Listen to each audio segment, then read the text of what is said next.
गतवर्षीपेक्षा यंदा मान्सून वेळेपूर्वी महाराष्ट्रात दाखल झाला असून अनेक ठिकाणी मान्सूनच्या जोरदार सरी बरसल्या, तर काही ठिकाणी अद्याप मान्सून पोहोचला नाहीये। जळगावातही मान्सून पोहोचला असल्याची माहिती हवामान खात्याने दिली होती। यावर्षी मृग नक्षत्राच्या पहिल्या दिवशी पावसाने हजेरी लावल्यामुळे खरीप हंगामातील पेरणीला लवकर वेग येण्याची शक्यता आहे। मात्र अशातच कृषी अधिकाऱ्यांनी महत्त्वाचा सल्ला दिला आहे। शेतकऱ्यांनी 100 मिमी पाऊस पडल्यानंतर पेरणी करावी असा सल्ला दिला आहे। साधारणपणे 1 जून ते 30 सप्टेंबर हा मान्सूनचा कालावधी समजला जातो।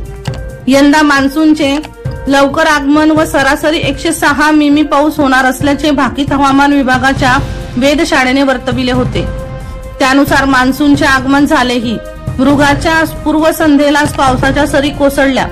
मात्र हा पाऊस मान्सूनचा की वाढवीचा याबाबत अजूनही अनेकांना साशंकता आहे। 6 जूनच्या आधीपासूनच पावसाला सुरुवात झाली आहे।